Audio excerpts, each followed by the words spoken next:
horas en tren, y Viena de Budapest son 2 horas más de tren. O sea, la comunicación es muy buena y se puede hacer ese mismo recorrido, ya digo, en tren, cada uno por su cuenta, con un hotel alternativo. Y luego también hay un crucero fluvial. No es verdad, Praga no está unida por el Danubio, pero Viena a Budapest es uno de los cruceros fluviales emblemáticos de Europa. Porque ese recorrido, que también pasa por la ciudad de Bratislava, la capital de Eslovaquia, pues bueno, es muy, muy interesante y muy bello. Y como ya decía antes, bueno, haciendo un triángulo en esta zona de Europa, podríamos decir que se puede empezar en Berlín el recorrido, continuar hacia el sur, hacia Praga, de ahí Viena, Budapest, se asciende entrando ya en Polonia a Cracovia, de Cracovia a Varsovia, y de Varsovia se vuelve otra vez a Berlín. El recorrido serían 2.000 kilómetros, pero es un recorrido que un poco te da pie a ver lo que se conoce como Centro Europa en este continente. Y lo que vamos a hacer en el día de hoy es recorrer justamente Austria, lo más importante, su capital, la ciudad de Viena. Luego nos iremos un ratito solo a la ciudad de Linz, que está ahí a mitad de camino antes de Salzburgo. Pasaremos por Salzburgo y de ahí finalizaremos el recorrido en la ciudad de Innsbruck. Son las 3 ciudades más importantes que tiene Austria.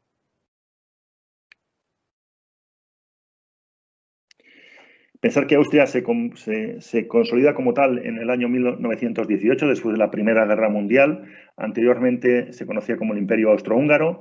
El Imperio Austrohúngaro tenía, aparte de Austria, Hungría, Polonia, Rumanía, Croacia, Serbia, Eslovenia, parte también de Italia, que era parte de este territorio austrohúngaro. Cuando acaba la Primera Guerra Mundial, como Austria, Alemania pierden la guerra, pues todos los países que están alrededor suyo le van pegando mordiscos a Austria y la dejan como la conocemos actualmente. Queda más o menos así. Es un país que tiene 9 provincias, que se llaman Länder, y que es frontera con muchos países, justamente todos los que le dieron, ya digo, mordiscos a este territorio hasta dejarlo como está actualmente. Tiene frontera con Alemania, con la República Checa, con Eslovaquia, con Hungría, con Eslovenia, con Italia, con Suiza y con el pequeño país de Liechtenstein. Con todos estos países tiene frontera. Si vemos un mapa un poco más detallado, vemos que está muy bien comunicado por carretera y que, digo, lo atraviesa en la parte superior el río Danubio.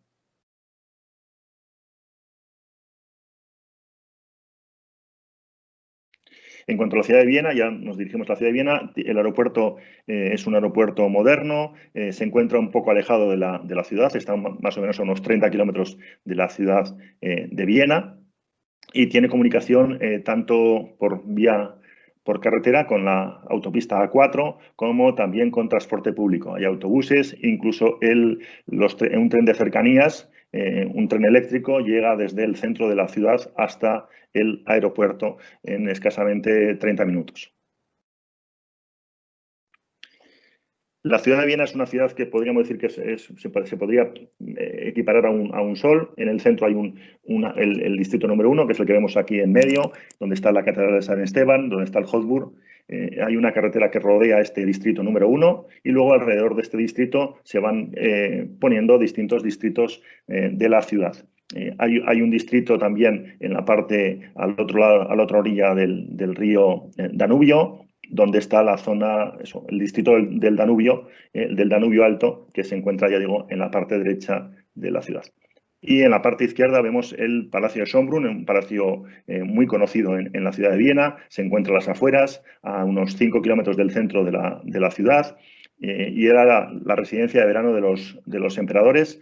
Ellos en la época invernal estaban en el Hofburg, en un palacio que veremos que no tiene jardines, con lo cual está muy bien porque estás en el centro de la ciudad, pero no tienes donde hacer esparcimiento, mientras que el Palacio de Schönbrunn pues, está rodeado de jardines y, ya digo, era un sitio donde los emperadores, pues en la época de verano, en el buen tiempo, de mayo a octubre, pues se trasladaban a este castillo, a este palacio.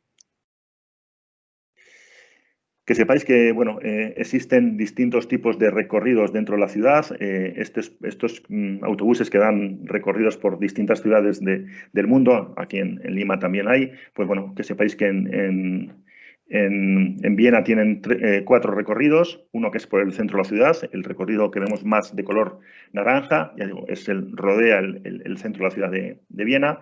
Luego hay otro que se traslada hacia la zona derecha de la diapositiva, que es la zona este de la ciudad, que es la zona del Donau, la zona del Danubio, propiamente dicha. Luego también veréis que hay una línea punteada donde es el crucero hay un crucerito por el Danubio, de 1 hora más o menos de duración, va por el canal y luego va por el río Danubio. Luego está la parte sur, donde está el Palacio de Schönbrunn y también el Palacio del Belvedere, también muy conocido. Y en el norte, la zona donde la gente suele ir a cenar, a pasar los fines de semana, la zona de ambiente, podríamos decir el barranco de Viena, que es el barrio de Grinzing, del cual también hablaremos un poco más tarde.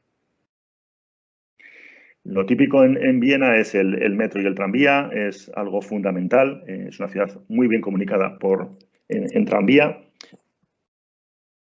Y el más importante y el más interesante es el tranvía número 1, que rodea va por el anillo que vamos a hablar, por el Rin, que rodea el distrito número 1 de la ciudad. Existe el tranvía número 1 y el tranvía número 2. El tranvía número 1 va en sentido de las agujas del reloj, el tranvía número 2 va en sentido contrario. Normalmente la gente lo suele utilizar para echar la siesta, porque normalmente lo tomas en un punto de la ciudad y sabes que vas a volver al cabo de más o menos 40 minutos, vuelves otra vez al mismo punto. No tienes pérdida en ese aspecto. Entonces, bueno, hay veces que hay grupos de turistas, sobre todo grupos de chinos y japoneses, que se toman el ticket y se quedan ahí dormidos durante 1, 2 o 3 vueltas, dependiendo del tiempo que quieran estar echando la siesta. Otra cosa importante es lo que hemos dicho, el metro. El metro a veces es subterráneo, otras veces va por encima de la superficie, como aquí el tren eléctrico. Y lo más importante, y por lo que he puesto esta diapositiva, es porque veréis que aquí está la maquinita, está azul, donde hay que meter el ticket, pero no existe ninguna valla que te impida acceder al tren, al metro. No existe este torno que existe en todos los lugares, porque los austriacos tienen muy claro que la gente tiene que pagar para que tengan servicio público. Eso de colarse, de ir gratis, pues bueno, saben que si no pagan, la municipalidad va a quitar ese servicio porque no va a ser rentable, no va a poder pagar a los conductores del metro, no va a poder mantener la limpieza del metro, no va a poder hacer el mantenimiento de los vagones. Entonces, con lo cual, ya digo, la gente paga porque lo que le toca es pagar. Ahondando en este tema tema del pago, que sepáis que, por ejemplo, Austria es el país del mundo que más periódicos lee las personas más periódicos leen. Se sabe que más o menos un austríaco lee al día 4 o 5 periódicos de distinta tono político distinto. Pero, por ejemplo, los domingos los kioscos donde venden los periódicos están cerrados y entonces el periódico en cuestión lo que hace es parece un campo de periódicos en todas las farolas y en todos las señales de tráfico, coloca estos artilugios, el cartel que pone el nombre del periódico, pone una pequeña hucha con un candado pequeñito también, y abajo una bolsa de plástico que se puede abrir tranquilamente, se coge el periódico y se deja lo que indica en la hucha, se introduce en esto. Esto es impensable en países del sur de Europa, porque nos llevaríamos eso, la bolsa, las monedas, no pagaríamos, pero en Austria, ya digo, lo que ellos tienen muy claro es que ellos tienen que pagar para que les den el servicio. Si esto no funcionaría, y lleva funcionando 25 años, pues los del kiosco dejarían de poner estas bolsas con estos periódicos y se quedarían sin poder leer el periódico los fines de semana. Ya digo, los del kiosco también tienen derecho a tener un día de descanso. Esto sí, ya digo, el civismo que tienen en estos países del centro de Europa. Aquí tenemos un plano de la ciudad, del centro de la ciudad. Como veis, hay un anillo que rodea la ciudad. El centro, que ya digo, se llama Ring, tiene distintos nombres, el Suber-Ring, el Kraner-Ring, el Oper-Ring y así sucesivamente, y va girando completamente el centro de la ciudad.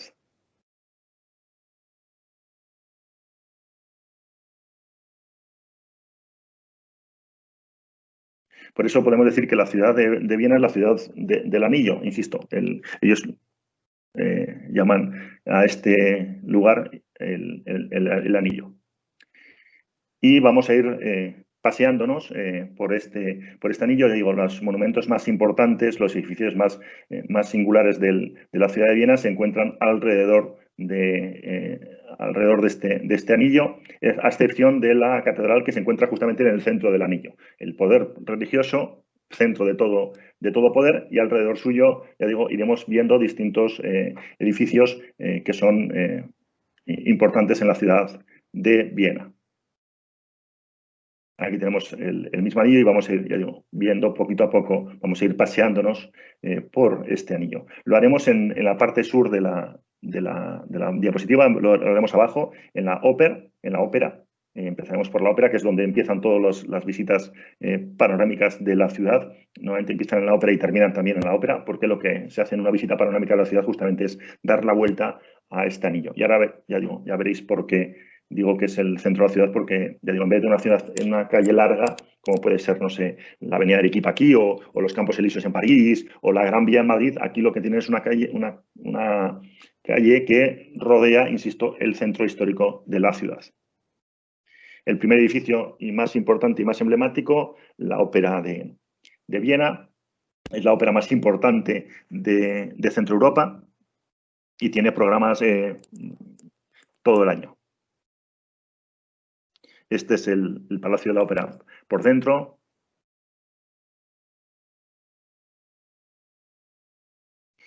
Y aquí tenemos una época especial, lo que se llama el baile de la ópera, es algo muy emblemático, se acude por invitación, es todo un privilegio poder asistir a este baile de la ópera. Se celebra el jueves anterior al miércoles de ceniza, todos los años, y lo que se hace es se convierte tanto el patio de butacas como el escenario en una sola plataforma, y la gente, ya digo, se pone en los palcos y de ahí sale para poder bailar, por supuesto, valses en la pista de baile en que se convierte tanto el patio de butacas como el escenario de la ópera.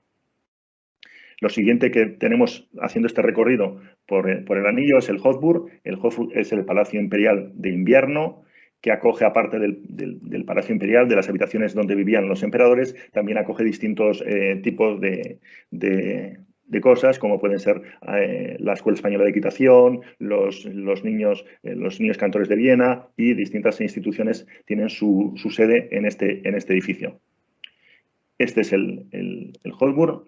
Por fuera, todo este espacio se considera, ya digo, el Palacio Imperial o el Palacio Imperial de Invierno. Y como veis, como decía antes, no tiene capacidad para tener jardines. Por eso, ya digo, durante la época de verano se trasladan 5 kilómetros hacia el Palacio de Schönbrunn. Este es el interior del palacio. Aquí a la mano izquierda tenemos la biblioteca del palacio, una biblioteca impresionante que se puede visitar, y a la derecha tenemos pues, uno de los lugares, la zona del comedor de los emperadores. Lo que tenemos a la derecha de esta diapositiva al fondo es una estufa. Pensar que en Viena se pueden llegar a tener durante la época de invierno pues entre los 10 y 15 grados bajo cero, incluso se puede llegar a los 20 grados bajo cero, y ya digo, es muy importante tener buenas estufas. Lo que tenemos a la derecha no es ningún armario, eso que tiene pinta de armario es una estufa para poder calentar todos los aposentos del emperador. Y también vamos a verlo un poco distinto al Palacio de Versalles, porque ya digo, el Palacio de Versalles pasó una revolución y este es un palacio que ha sido habitado por emperadores hasta 1918. O sea, no ha pasado ninguna revolución y se han podido mantener tanto el mobiliario, las mesas, las estufas, todo se ha podido mantener todavía en el propio palacio, aunque ahora ya digo, no haya emperador. Lo siguiente que nos encontramos es la Plaza de los Museos. Son dos museos gemelos. La parte de arriba no es un montaje, es que hay dos edificios exactamente iguales, uno enfrente de otro, formando una plaza rectangular. El edificio que está a la derecha, acoge el Museo de Historia Natural de Viena, mientras que el museo de la izquierda, el edificio de la izquierda, acoge el Museo de Historia del Arte.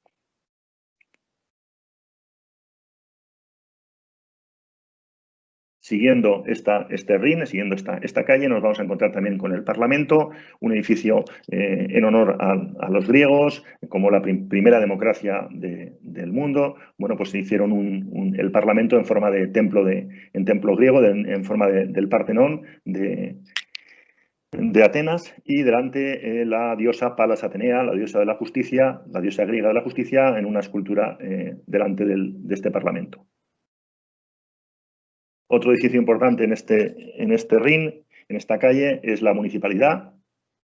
Es un edificio bien interesante porque justamente delante hay una plaza importante, una explanada importante, y en esta explanada normalmente se celebran todo tipo de ferias. La más importante, el mercadillo navideño, que suele empezar a primeros de noviembre y termina los primeros días de enero, en el cual pues te venden todo tipo de productos navideños, como puede ser el vino caliente, te venden chocolate, te venden todo tipo de pastas para poder comer y para poder mantener caliente con el frío que hace en Viena. En Viena nos vamos a poder encontrar nieve en la época invernal, es normal que nieve, estamos hablando de una ciudad, ya digo, en el pleno corazón de los Alpes. Aparte de este mercado navideño, existen otros mercados a lo largo de la ciudad de Viena, en el distrito número 1, con todo tipo de puestecitos, ya digo, de comida, de souvenirs, de todo tipo. Te venden también los arbolitos de Navidad, todo esto te lo venden en estos mercados navideños. Aquí podemos ver, por ejemplo, el que se encuentra, ya digo, las dos diapositivas de la parte superior son el que se encuentran en la municipalidad de Viena. En la parte inferior tenemos el que se encuentra delante de la iglesia de San Carlos Borromeo, y a la derecha el que organizan en el Palacio de Schönbrunn, a las afueras de la ciudad. Otro edificio enfrente justamente de la municipalidad es el Burgertheater, que es un teatro de similares características a la ópera en cuanto a su sonoridad, pero este está dedicado únicamente a obras de teatro. El otro es dedicado a la ópera, exclusivamente a espectáculos musicales. El Burgertheater es un teatro dedicado únicamente, ya digo, a obras teatrales. Esta es la entrada, tenemos las fotos de la entrada, muy decorado, todo muy barroco, y luego la sala mucho más seria, mucho más regia, esta sala de conciertos, esta sala de teatro. Al lado de este teatro se encuentra el café Landmann, el café importante porque justamente ahí es donde Sigmund Freud desarrolló su psicoanálisis, donde estudió la neurología y donde ya digo, creó sus teorías sobre la psicología. Continuando ya cerca del canal del Danubio, nos encontramos la iglesia votiva. Fue una iglesia inaugurada en 1879, justamente por Francisco José y la emperatriz Sisi. Esto fue porque a su hermano, a Fernando Maximiliano, se le ocurrió la idea de que los austriacos agradecieran a Dios el tema que se habían salvado de un atentado justamente tanto Francisco José como Sisi, y ya digo, él decidió que había que hacer donaciones, y en 25 años consiguió que le hicieran esta iglesia en agradecimiento a Dios por haber salvado del atentado a los emperadores. Justamente enfrente de la iglesia votiva se encuentra la Bolsa de Valores. Es un edificio bastante sobrio, pero lo importante que tiene es que durante la noche, una vez que cierra la Bolsa de Valores a las 3 de la tarde, algunas de sus salas se convierten en salas de conciertos. Pensar que la ciudad de Viena es la capital de la música clásica, y hay más de 200 salas que todas las noches tienen algún tipo de concierto de música clásica de los muchos compositores que ha dado tanto Austria como Alemania. Hablamos de Schubert, de Strauss, de Beethoven, de Mozart, todos ellos de esa misma zona, y ya digo, hay conciertos todas las noches. Y ya en la zona que se encuentra al lado del canal del Danubio se encuentra la Plaza de los Suecos, Esta plaza está dedicada justamente a la ciudad, a los suecos, que fueron parte de los que vinieron a ayudarles en la guerra de 1818, en la Primera Guerra Mundial, ayudaron a los austriacos. Le hicieron esta plaza, y esta plaza es importante por el tema del ambiente nocturno. Si alguien quiere tener ambiente nocturno de pubs, de discotecas, de bares abiertos, de restaurantes que estén abiertos hasta altas horas de la noche, se encuentra justamente en esta plaza, la Plaza de los Suecos. Continuando, ya casi finalizando este anillo, nos encontramos el Parque Municipal con esta famosa estatua, una estatua en bronce de Strauss. Esta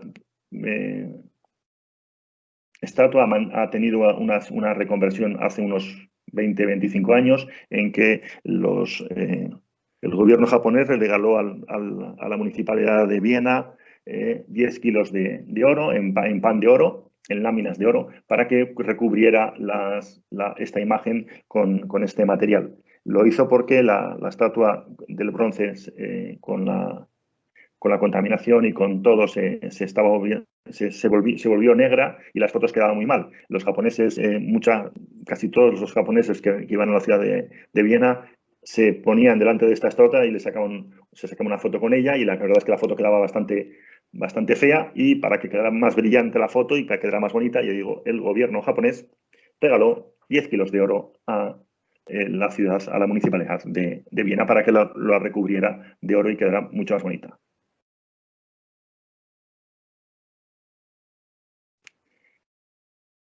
Seguimos hacia la Carplaza, hasta la plaza de San Carlos, donde se encuentra la iglesia de San Carlos Borromeo, una iglesia neogótica, neorromana, diríamos, porque se encuentran estas dos columnas que son parecidas a las columnas que hay en Roma, la columna de Trajano y la columna de Marco Aurelio de la ciudad de Roma. Se encuentran también, las han puesto delante de esta iglesia. Importante en esta plaza también la entrada de metro. Pensar que esto es de la época modernista, principios del siglo XX, entre 1910 y 1930, se hicieron estas estaciones de metro, muy decoradas, con temas sobre todo orientales y también muy vegetales.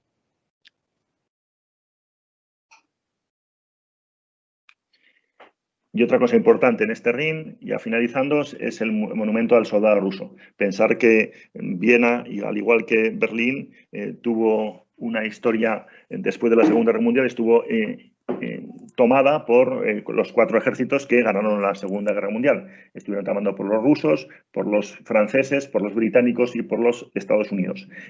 Los rusos se mantuvieron hasta el año 1959, en que los rusos se van de Viena, no así de Berlín. De Berlín se fueron en el 89, hay que recordarlo, la caída del muro de Berlín, pero aquí se quedaron hasta el año 59, en que dejaron que Viena fuera una ciudad totalmente libre. Pero pidieron en contraprestación dejar este monumento, el monumento al soldado ruso, que no lo podían quitar. La municipalidad de Viena se comprometió a no sacarlo de este lugar. Lo que sí hizo fue, una vez que hicieron el monumento, delante, como se puede ver en la foto, pusieron una fuente con unos chorros bien altos para que no se pudiera ver mucho el monumento en sí. No les gusta mucho tener a un soldado ruso, aunque sea de bronce, en su ciudad. Y finalizando ya este anillo, nos encontramos con el monumento a la secesión. El monumento a la secesión es lo que diríamos en Europa se produjo contemporáneamente el modernismo, tanto en Barcelona, con la Sagrada Familia, como la Torre Eiffel en Francia. Estos 3 monumentos pertenecen a la misma época histórica, insisto, España, Austria y Francia, con gente diferente, pues bueno, creó la misma forma, el intentar ser lo más ecológico en el mundo. Se buscaba que los monumentos se parecieran a la naturaleza. En el caso de Austria, su máximo representante fue nuestro amigo Gustav Klimt, que nació en el año 1862, murió en 1918, y es importante por justamente este tipo de pinturas, una pintura muy dorada, con mucho brillo y con mucho, se puede decir eso, con muchas florecitas, un poco diferente. Y también, justamente frente al edificio de la ópera, tenemos la sede de la Filarmónica de Viena. La Filarmónica de Viena es la orquesta sinfónica más importante del mundo y esta orquesta, la Filarmónica de Viena, cada año, el día 1 de enero, a las 11 de la mañana, desde hace más de 50 años, pues toca o nos deleita con un concierto de más o menos unas 2 horas y media. Cada año invitan a un director de orquesta diferente y en este caso en el año 2020 era Andris Nelsons, uno de los directores de orquesta más importantes del momento, lo cual es todo un privilegio para él. Esto ya digo, las entradas se hacen por sorteo, ya no, antiguamente se podían comprar, pero debido a la gran cantidad de gente que pedía estas entradas, la Filarmónica de Viena optó por darlas en sorteo. Pensar que más o menos hay una media de un medio millón de solicitudes de entradas cuando el aforo de la sala es solo de 2.000 personas. Al lado de la ópera, ya hemos acabado todo este recorrido, se encuentra un hotel que es famoso por su tarta de chocolate, la tarta Sacher. Es una tarta muy dietética, tarta de bizcocho de chocolate con chocolate y recubierta también de chocolate. Es una tarta que no engorda ella, engordas tú cuando te la comes, pero es algo muy típico en Viena comer un trozo de esta tarta. La tarta Sacher, la original, se hace en este hotel, es un hotel de 5 estrellas que está pegadito, adosado casi al Palacio de la Ópera, pero con ese nombre se puede tomar tarta Sacher en cualquier otro lugar. No es que solamente en ese sitio se hace la original, pero se puede tomar tarta Sacher en cualquier cafetería de Viena. Y muy cerquita del Hotel Sacher, justamente detrás del Hotel Sacher, voy a dar una palabra mágica para Viena, para poder comer en Viena. Esto es un restaurante, más que un restaurante, es un self-service. Se llama el Rosenberger. Es una cadena que tiene restaurantes en más lugares de Austria. El más importante, el más grande, es en la ciudad de Viena. Justamente está, ya digo, detrás del Hotel Sacher, muy cerquita de la ópera. Ya digo, aquí veis una serie de fotos. Bueno, aquí está justamente la tarta Sacher, también hecha en este restaurante Rosenberger. Se puede elegir cualquier tipo de comida, hay zona de jugos, hay zona de ensaladas, hay zona de comida a la parrilla, así hay zona de pastas. Tú vas con tu bandeja y vas cogiendo lo que tú quieres comer y cuando pasas por la caja pagas lo que has consumido. Algo diferente en este lugar, en este Rosenberger, bueno, está abierto desde las 11 de la mañana hasta las 11 de la noche, ininterrumpidamente, no hay problema, puedes ir a las 5 de la tarde y tomarte una pasta, puedes ir a las 11 de la noche y tomarte el desayuno, o sea, puedes hacerlo de la manera que quieras. Lo que tiene así de diferente son dos cosas. Una, que es este café que tenemos en la diapositiva superior, en el cual es el Kaiser Melas, es el café del emperador, podríamos decir, así es su nombre, y que cuando te compras uno de estos cafés del emperador te regalan la taza de la derecha, la puedes llevar a casa esa taza. Yo tengo una hace 15 años y ya digo, todavía sigue funcionando, es una taza bien simpática, con unas decoraciones bien simpáticas y ya digo, de buena calidad, porque ya digo, a mí me lleva durando 15 años en mi casa. Y otra cosa importante de este restaurante es que te cobran la cantidad de lo que comes, no te lo cobran por el peso, sino por el tamaño del plato. No es como en won, que tú llegas con el plato y según lo que te pese, tú pagas en won. En el self-service de won pagas lo que es. Aquí no. Aquí cada plato, cada tamaño de plato tiene un precio. El más pequeño tiene 5 euros, el siguiente tiene 7 euros, el siguiente tiene 10 euros. Si tú eres capaz de meter en un plato pequeño mucha comida, pues fenomenal. Ellos, ya digo, no lo van a pesar a ningún sitio, entonces se trata de coger siempre el plato más pequeño y llenarlo de ensaladas. Hablo de ensaladas, no vale para trozos de tarta ni vale para otras cosas. Simplemente en la zona de ensaladas tú puedes comer mucha ensalada no utilizando un plato más grande, sino cuanto más pequeño el plato, mucho mejor, menos pagarás. Aquí está la ubicación justamente del Rosenberger. Como veis en la parte inferior, este tejado de color verde es la ópera. Lo siguiente, hacia la parte superior de la diapositiva, es el Hotel Sacher, que ocupa toda una cuadra. Y enfrente de él está el restaurante Rosenberger. Muy típico en Austria es el Schnitzel. El Schnitzel al final es una milanesa de pollo, que es, ya digo, el plato emblemático de Austria. Y otra cosa que muy poca gente sabe es que el origen del croissant es un origen austriaco. Se creó en Viena, lo crearon los panaderos de Viena por agradecimiento a la ciudad, porque ellos fueron los que dieron la alarma, estos panaderos, trabajando de noche, dieron la alarma cuando les intentaban invadir los otomanos, los turcos, y por eso el croissant tiene forma de luna, de media luna, que es el símbolo de la bandera de Turquía. Entonces, por eso esta forma. Y otra cosa importante y creada es una cadena austríaca y alemana, es el Nordsee. El Nordsee es el McDonald's, es el Burger King, pero versión pescado. Únicamente sirven cosas de pescado, puede ser sushi, puede ser fish and chips, puede ser una hamburguesa de pescado, que puede ser de salmón o de cualquier otro tipo de pescado. También el tema de mariscos. Y ya digo, es una manera un poco diferente también de comer y muy típica de esa zona, de la zona de Austria y de la zona de Alemania. Existen distintos tipos y ya digo, el mismo sistema que se tiene de una comida rápida de hamburguesas, de lo que puede ser Bembos también. Pero, insisto, versión únicamente pescado. Otro lugar interesante cerca de la ópera es el edificio de la Albertina. La Albertina es un museo que, bueno, las escaleras de acceso que veis en la parte inferior de la diapositiva, esas escaleras de acceso, cada vez que hay una exposición diferente, lo que hacen es decorar las escaleras de acceso y ya en sí mismo te invita a subir y a ver este lugar. Es un museo de grabados, tienen más de 65.000 grabados en este museo. Es un edificio clásico, como se puede ver a la izquierda. Estas son las escaleras de acceso a la entrada de este museo. Y ya digo, está con grabados y pinturas del finales del siglo XIX y principios del siglo XX. Me he ido.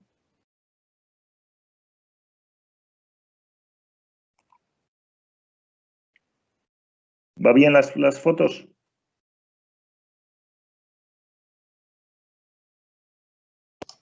Jessica, Dani. Sí, Germán, se ven las fotos. Se ven las fotos, vale. Otra cosa importante en la ciudad de Viena es la calle Karnerstraße, es la calle que une la ópera con la catedral de San Esteban en el centro de Viena. Es una calle peatonal, hay una línea de metro que va por debajo de esta calle y es una calle netamente comercial. Hay todas las tiendas importantes, tanto de moda, centros comerciales, todo se encuentra en esta calle, ya digo, que es más o menos de unos 200 metros y que une, ya digo, el edificio de la ópera con la catedral de San Esteban. Esta es la catedral de San Esteban, es la catedral emblemática de Viena. Está, ya digo, en el centro del centro de la ciudad, o sea, más céntrica imposible. Y lo más interesante es justamente sus vidrieras, como se puede ver en la foto, estos colorines de la foto, no es ningún montaje, es así. Parece que estás prácticamente en una discoteca divina. Y luego también su tejado que es de Mallorca y que, ya digo, representa el escudo imperial con el águila de 2 cabezas. Y muy cerquita a la ópera se encuentra la columna de la peste, una columna puesta en agradecimiento a cuando desapareció la peste, una peste importante que hubo en el año 1679, cuando desapareció, pues bueno, en agradecimiento a Dios, pues hicieron esta columna muy cerquita, digo, de la catedral. Si dejamos este Rin, esta zona central de la ciudad, y nos trasladamos en tranvía, vamos a ver algún monumento más. Lo primero y más importante es el Parque del Prater, es un parque vegetal, como puede ser aquí, ¿cómo se llama este?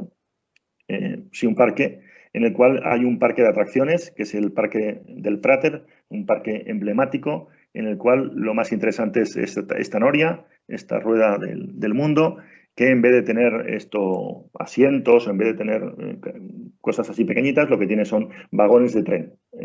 Tiene en total 32 vagones de tren. Lo que pasa que en la actualidad solo han puesto 16 para que el mantenimiento sea menor, pero ya digo, son vagones del tranvía que los pusieron en este anillo y que tienen las mejores vistas de la ciudad. Pensar que la ciudad de Viena es una ciudad totalmente llana, totalmente lisa, entonces a poca altura que subas puedes tener una vista muy bonita de la ciudad. Y este es el Danubio, el río Danubio, que ya digo, divide la ciudad en dos, aunque bueno, los barrios periféricos de Viena se encuentran, ya digo, en la orilla norte del río Danubio. Aquí lo podemos ver y tener en cuenta que en el Danubio no pasa por Viena. Todo el mundo dice que el Danubio azul, que pasa por Viena, sí que pasa por Budapest, pero por Viena no.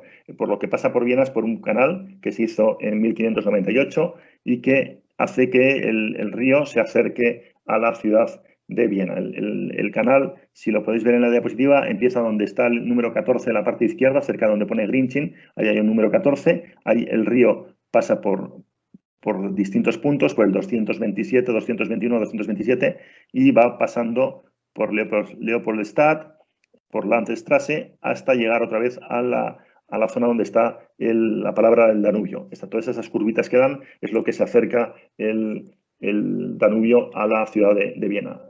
La ciudad de Viena toma nombre de un río que justamente se llama el río Viena, que nace en el lago Viena, lo vemos aquí en esta diapositiva, en la parte izquierda, solo tiene 27 kilómetros de recorrido este río, nace en este lago y muere justamente actualmente en el canal del Danubio, y es el río que, ya digo, da nombre a la ciudad.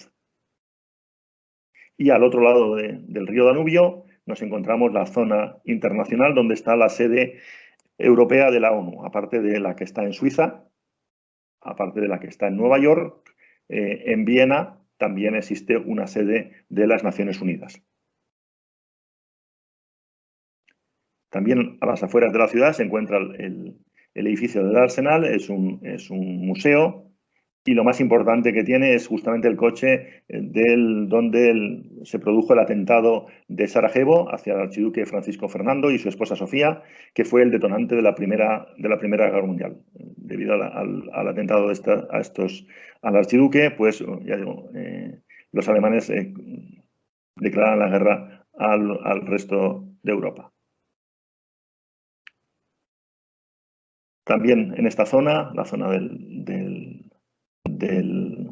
Arsenal, se encuentra el Palacio del Belvedere con sus jardines. Lo más interesante es un museo dedicado justamente a nuestro amigo al que hemos hablado antiguamente, a Gustav Klimt. Es un edificio clásico, pero con cuadros modernos.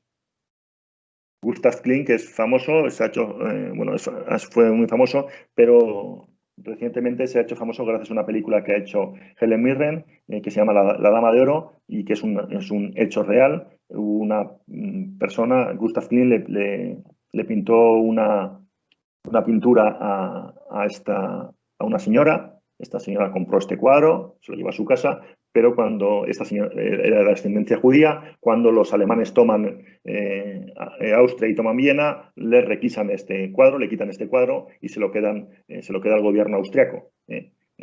Posteriormente, este cuadro se supone que es austriaco, que es del gobierno austriaco, pero posteriormente esta señora, que no vivía en Austria, porque estaba, ya digo, se fue a vivir a Estados Unidos, llega a Austria y va al Belvedere y ve el cuadro y se da cuenta de que ese cuadro era el que ella había visto cuando era pequeña, cuando tenía 5 o 6 años, lo había visto en la casa de su tía y lo reclama al gobierno austriaco. Y después de unos cuantos años de conflictos y de juicios con el gobierno austriaco, con el gobierno de Austria, el actual gobierno, se lo han tenido que devolver a esta persona. Y ya digo, en esta película de Helen Mirren, de Ryan Reynolds, se explica muy bien la historia de este cuadro, ya digo, un tanto peculiar.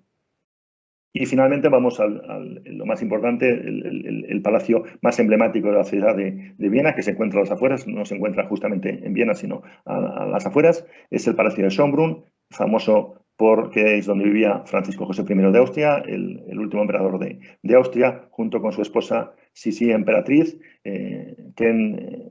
los que somos un poco más, como tenemos algunos años más, pues bueno, recordamos las películas de Romy Schneider que hablaban sobre Sisi emperatriz.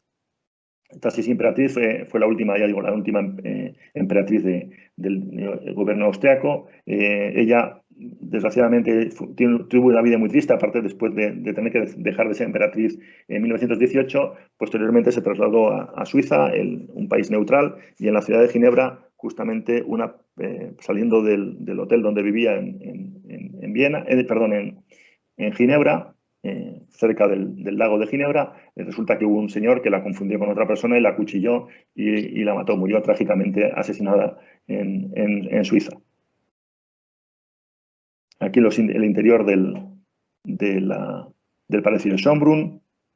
Incluso vamos a ver eso, cómo le servían el desayuno al emperador, porque ya digo, es un palacio. Los palacios austriacos son los palacios que han sido vividos hasta hace muy pocos años, hasta hace 80, 90 años nada más. Aparte del Palacio de Schönbrunn, que intenta ser una copia del Palacio de Versalles, los jardines acogen esta glorieta, que tiene unas vistas maravillosas sobre el Palacio de Schönbrunn y sobre todo Viena. Y también tiene el zoológico de Viena, se encuentra también en los jardines de este palacio, donde también hay un oso panda, uno de los pocos zoológicos en Europa que tienen osos panda, aparte de espectáculos con osos polares y también unos invernaderos imperiales en aquella época del emperador, muy importantes, muy parecidos a los que hay también en Londres. Y en estos jardines del Palacio de Schönbrunn se encuentra también un teatro de títeres, un teatro al aire libre en la época de verano, del mes de mayo, abril hasta el mes de septiembre, octubre. Todos los viernes, sábados y domingos hay espectáculos de marionetas al aire libre con sus consignación de entradas. Y también a las afueras, pero hacia el norte de la ciudad de Viena, nos encontramos el barrio de Grinchen. Es un barrio muy típico para ir a cenar, principalmente. Es la zona de ambiente, diríamos, donde hay tabernas, donde se toma el vino joven. Es una zona donde hay un vino joven, un vino bien ácido, que ya digo, es lo más típico de bebida en la ciudad de Viena. Normalmente esto los operadores lo organizan junto con un espectáculo, junto con un concierto de música clásica que se suele realizar en este palacio, en el Palacio de Liechtenstein, que toma nombre del país de Liechtenstein, pertenece al país de Liechtenstein, que es frontera con Suiza, entre Austria y Suiza. Y si os fijáis bien, el autobús normalmente aparca en la pista, pero va subiendo, va ascendiendo por esta calle que vemos a mano izquierda del palacio, y en una de las casas el palacio por dentro hay distintos tipos de eventos que se hacen dentro de este palacio, pero ya digo, los operadores lo que suelen hacer es hacer conciertos nocturnos para luego ir a cenar al distrito de Schönbrunn, al distrito de Grinchen, perdón. Pasando por estas calles, aquí a mano izquierda, esto es una foto que he sacado de Google Maps, pero aquí vemos este edificio. En la mano izquierda veis un árbol que sale de una ventana. Este árbol lleva ahí 25 años.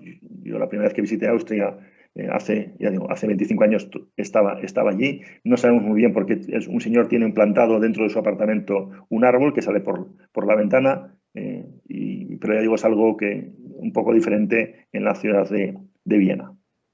También pasaremos por esta incineradora de basuras. Es una incineradora de basuras hecha por un escultor, arquitecto austriaco, del cual hablaremos un poco más adelante.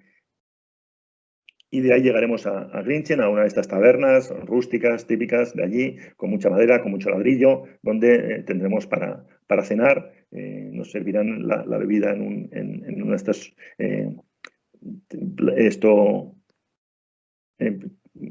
lugares típicos.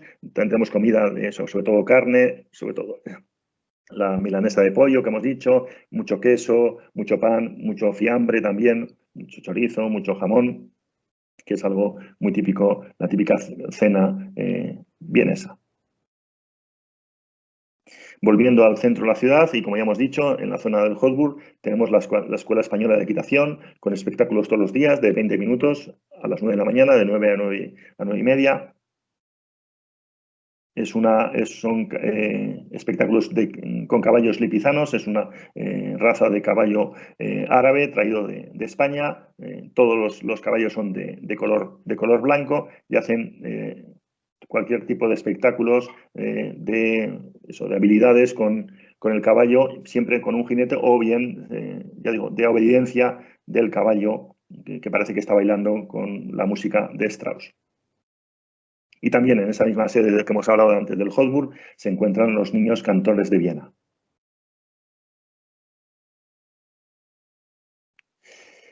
Volviendo también a la incineradora de basuras, que sepáis que en esta ciudad de Viena hay unas casas municipales hechas por la Municipalidad de Viena que se las dieron a un arquitecto un tanto peculiar, se llamaba Underbasa, murió en el año 2000 repentinamente de un infarto. Estas casas son un tanto peculiares, no existe el ángulo recto, no existe la línea recta, el suelo es totalmente ondulado, no existe el aire acondicionado, hay un jardín en la parte superior con árboles en la parte superior, las ventanas son todas distintas, todo muy colorido, todo muy personal, muy personalizado, como si dijéramos. Este es el señor de la derecha, como veis no tiene cara de loquito, y un poco loquito sí que estaba. Y aquí vemos distintos lugares, aparte de las casas estas municipales que hay en el centro de Viena, tienen casas en otros lugares de Austria, aparte de la incineradora de basuras que vemos también en la diapositiva en la parte inferior. Otro personaje famoso de Viena, el señor Johann Strauss. Aquí tenemos donde él compuso el Danubio Azul, el vals más famoso del mundo. Aquí tenemos justamente la posición donde se encuentra este museo Johann Strauss en Viena, y justamente por detrás suyo se ve el canal de Viena. Los austríacos dicen que para ver que el Danubio es azul hay que estar muy enamorado, porque si no se ve de color marrón o color verdoso. La verdad es que no es de color azul el Danubio cuando pasa por Viena, y lo que decían era que el señor Strauss estaba muy enamorado para llegar a ver el Danubio azul. Otro personaje importante en Viena y que vivió algunos años en la ciudad de Viena fue el señor Beethoven en su última época.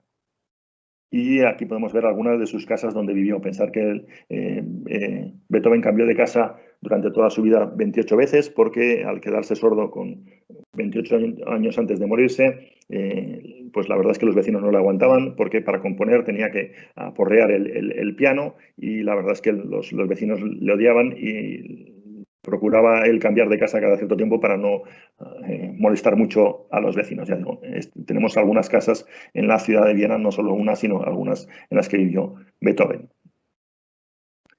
Y también importante en la ciudad de Viena es la película El tercer hombre, hecha por Orson Welles, en el cual la protagonista es justamente esta Noria que hemos visto antes del Prater. Es una de las figuras emblemáticas de la ciudad y que es famoso con esta película, una película de intriga, una película que explica un poco la vida de Viena antes de 1959, con los 4 ejércitos después de la Segunda Guerra Mundial, los 4 ejércitos que llegaron a la ciudad de Viena, el ruso, el soviético, el americano, el francés y el británico, conviviendo en esta ciudad. Ya digo, a Viena le pasó un poco como le pasó a Berlín. Hubo una separación en distintos sectores, en los cuales había fronteras, no se podía pasar de un sector a otro sin tener que enseñar el pasaporte. Igual que le pasó al país de Viena. El país de Viena, como veis, bueno, los franceses tomaron la zona del Tirol, Estados Unidos tomó la zona de Salzburgo, los británicos la zona sur del Kärnten y la zona de Viena la tomó el ejército soviético. Gracias a Dios, ya digo, en el año 59 los 4 países se van de Austria y Austria queda como un país independiente desde ese año. Y yo creo que dejamos para un momentito la presentación porque vamos a salir ya de Viena, vamos a irnos hacia Salzburgo, Innsbruck, y es para que si alguien tiene alguna pregunta, alguna duda o quiere algún tipo de aclaración de lo que he explicado hasta ahora, pues me lo diga ahora. Gracias, Germán. Sí, por favor. Buenas tardes con todos. Saluda a Jessica Estrada. En caso tengan alguna pregunta, pueden alzar la manito o también pueden escribir su pregunta en el chat.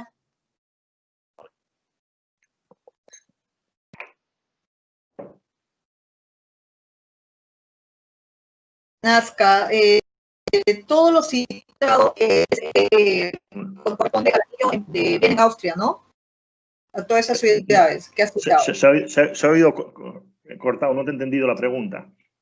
Se ha oído cortado. ¿Ahí me escuchas? No, todavía ¿Hola? No. Ahora sí. ¿Todavía no? Ok, ¿ahora sí? Ahora sí. Ya, te decía que todo lo citado era el anillo de las ciudades que están en Austria, ¿no? Viena, ¿correcto? Exacto, sí. Ah, ok. Ya, sí, porque he estado tomando nota de todos los puntos claves. Ok, esa era mi consulta, Germán. Gracias. Gracias por la pregunta.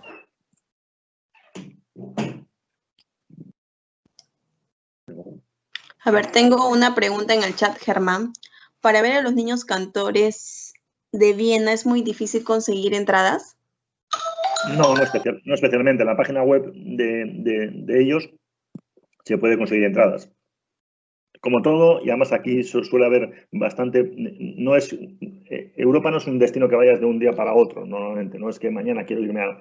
Entonces, normalmente sueles planearlo con un mes más o menos, incluso 2 meses de antelación. Entonces, ya digo, con ese tiempo se pueden conseguir fácilmente entradas. Si no es en un concierto, puede ser en otro. Dependiendo que los niños cantores estén en Viena también. O sea, en la época de verano suelen salir de Viena a dar su gira veraniega, entonces se van de Viena. Pero cuando están en Viena no hay mayor problema para poder asistir a sus conciertos. Ok, Germán, tenemos otra pregunta. ¿Quiénes participan en el baile de la ópera? ¿Son bailarines de un ballet o es abierto al público? No es abierto al público, es un baile popular, diríamos. Es abierto al público, no es algo organizado, insisto, es un poco de que las personas se vean y se relacionen. No es un espectáculo en sí, sino que eso, ya digo, es una reunión anual de la gente que está en Viena.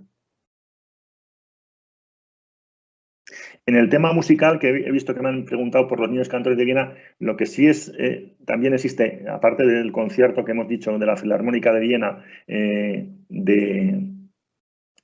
1 de enero, casi semanalmente, esta orquesta sinfónica, que insisto es la más importante del mundo, o sea, es impresionante su interpretación, y es un privilegio, compite con la de Berlín en cuanto a orquestas sinfónicas más importantes en el mundo.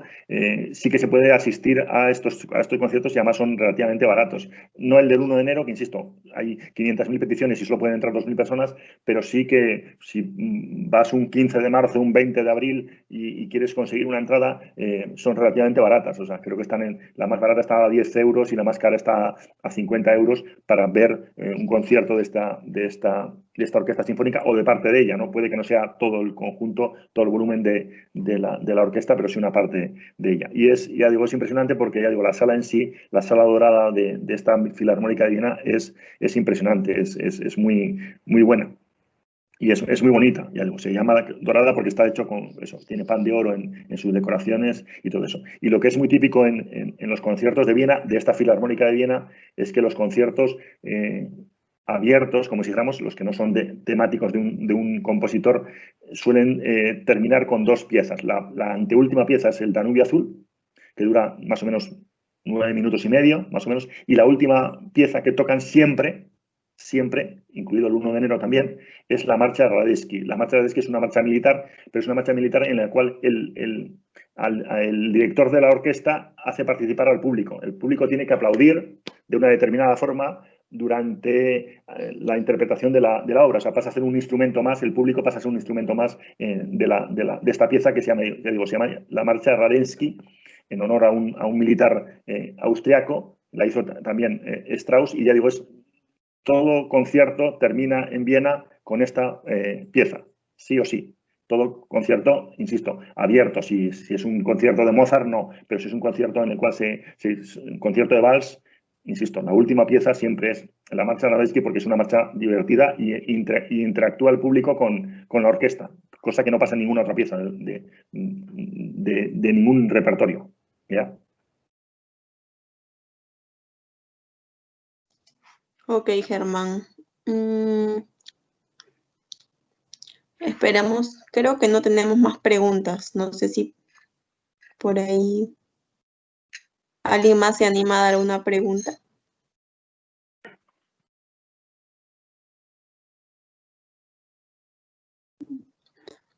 Creo que continuamos, Germán. Vale. Bueno, pues si salimos Tengo una pregunta. Vale, sí. ¿Cuál es la duración del crucero de Viena a Budapest?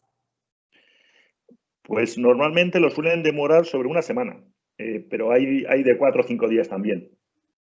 Sí, porque en Viena, lo que pasa es que no es a ver, en Viena estás 2 o 3 días alojado dentro del barco y de ahí te vas a la ciudad de Bratislava, también estás un día durmiendo allí y luego continúas todo el rato hasta el recodo del Danubio, que es a mitad de camino más o menos entre Bratislava y Budapest.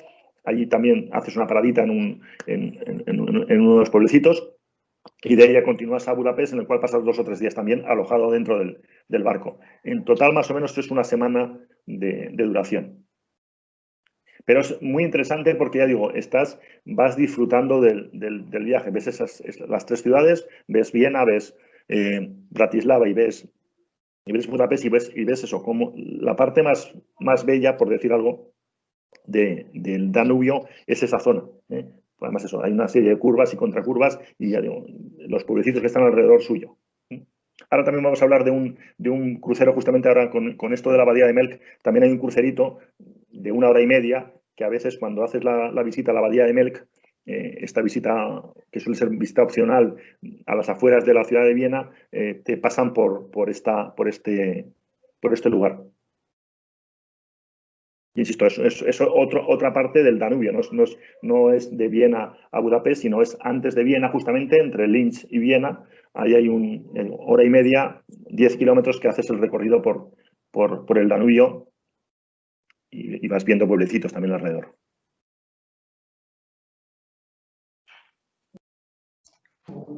Listo, Germán. Yo creo que continuamos, ya no tenemos más preguntas. Bueno, pues esta es la Abadía de Melk. Esta abadía se hizo famosa hace algunos años por un libro, El nombre de la rosa, de Umberto Eco. sobre todo su biblioteca, es lo más interesante, porque ahí se inspiró, ya digo, este autor para escribir este libro que habla sobre la Edad Media y, bueno, el tema de la caza de brujas y un tema, también una especie como de thriller, de eso, gente que leía la Biblia y se morían, medio envenenados, medio tal. Ya digo, este señor se inspiró en esta abadía. Se visita la abadía por dentro, sobre todo la biblioteca. Esta es la biblioteca impresionante, bellísima. Y esta es la iglesia de esta abadía también, con una decoración también bastante lujosa. Dentro de la abadía todavía existen, es una abadía benedictina, está en funcionamiento, y los que cocinan son los propios monjes, y como se sabe que los monjes no hay un monje delgado, pues bueno, la comida es bastante potente y bastante buena, con buen sabor. Por supuesto, la milanesa, el schnitzel, tienen pollo, tienes carne de res, papas, todo tipo de comida diferente, se come muy bien. Y luego, posteriormente, nos trasladamos desde esta abadía de Mel, que está a las orillas del Danubio, ya digo, está a una hora más o menos de trayecto de Viena hasta el río Danubio. Ahí tomamos un barquito y nos vamos a hacer el recorrido desde Drüsten hasta Krems. Eso, ya digo, es un recorrido de una hora más o menos. Es un barco fluvial que lo utilizan los propios austriacos, no es ningún crucero, simplemente tú te montas en un barco que va uniendo distintas ciudades de la orilla del Danubio con Viena. Vas a ir pasando de uno a otro, en vez de tener que hacerlo por medio de un puente, pues vas trasladándote con este tipo de transporte, que es el transporte fluvial. Ya digo, muy extendido, como ya expliqué, cuando los cruceros fluviales por Europa. O sea, los ríos se utilizan como lugar para medio de transporte. O sea, sirven como igual que carreteras, incluso ya digo, son mejores que las carreteras en muchos casos. Bueno, en este crucero te van a explicar que la palabra más larga del alemán es una palabra austriaca, tiene 80 letras y es toda esa palabra que tenemos abajo. No hay nadie que no sea austriaco, que consiga decirla sin ahogarse antes. Como veis, hay muchas consonantes, muy pocas vocales, y lo que significa toda esa palabra, insisto, que es una única palabra, es Sociedad de Funcionarios Subalternos de la Construcción de la Central Eléctrica Principal de la Compañía de Barcos de Vapor del Danubio. Todo eso es esta palabrita que tenéis en la parte superior. Que sepáis que los alemanes lo que hacen, el alemán lo que hace es a veces unir varias palabras o varios conceptos en una sola palabra. Y en este viaje, justamente porque hace alusión a los barcos de vapor del Danubio que existían anteriormente, te explican el significado y toda esa historia de esta palabrita en cuestión. Este es imágenes del crucero. Vamos a poder parar en Krems, en Warschau. Vamos a ver también la zona de los viñedos. También la hemos visto en el Grinchen. También hay viñedos a las afueras de Viena. Y también nos van a explicar y nos van a enseñar, vamos a ir al museo donde se encuentra la Venus de Gildeford. Como veis, esta Venus es, en comparativa con la Venus de Milo, que es una Venus bastante estilizada y tal, la Venus de Gildeford es bien gordita, en todo su gordura. Debía comer bien. Con el frío que hacía no me extrañaba que esta Venus comiera tanto. Esta fue encontrada hace como unos 50 años y se supone que es de la época del Paleolítico, finales del Paleolítico. Tiene bastantes más años que la Venus de Milo. Una ciudad, la segunda ciudad más importante de Austria es la ciudad de Linz. En cuanto a población, no es muy conocida y desgraciadamente es muy conocida simplemente porque muy cerquita de ella se encuentra el campo de concentración de Mauthausen. En Europa es el segundo más conocido después de Auschwitz, que se encuentra en Polonia. El segundo más conocido y con más renombre, tristemente con más renombre, es el de Mauthausen. Actualmente se puede visitar. Este campo de concentración lo hicieron muy cerquita, al lado de una mina de piedra, y lo que hacían era trabajar a los que estaban en este campo de concentración, que no solo eran judíos, había también republicanos españoles, también había gitanos, también había disidentes políticos. Los encerraban aquí y los hacían trabajar en esta mina de extracción de piedra, y ahí pues muchos de ellos morían por el cansancio. Hay una película reciente hecha por Mario Casas, un actor de esos actores guapos que hay en España actualmente, pero que tuvo que adelgazar un montón de kilos para hacer esta película. Se llama El fotógrafo de Mauthausen. La podéis encontrar aquí en Perú. Creo que también está en Netflix o en alguno de estos streaming de televisión. Y a la derecha tenemos justamente un poco los monumentos que hay, lo que es actualmente el interior de este campo de concentración. Queda algún barracón, todavía se mantiene algún que otro barracón donde estaban alojados los prisioneros, y luego distintos monumentos de distintos países recordando la gente que murió de esas nacionalidades en este campo de concentración. Ya digo, el segundo más sanguinario, podríamos decir que después de Auschwitz puede ser el de Mauthausen, justamente este campo de concentración cercano a la ciudad de Linz.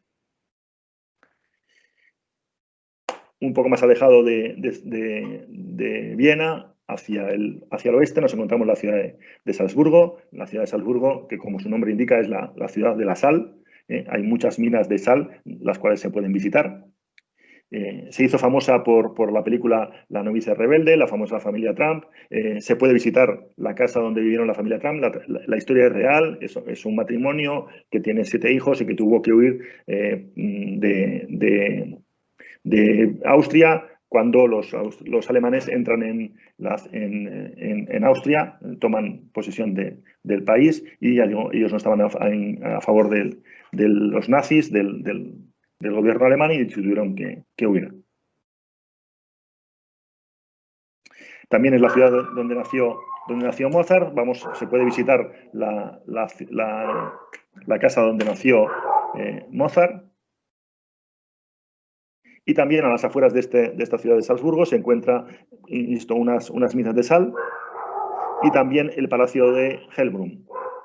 Las minas de sal en las cuales se puede entrar, se pueden visitar. Te puedes tirar por unos toboganes maravillosos vestido con un traje para deslizarte por estos toboganes, como hacían los mineros antiguamente.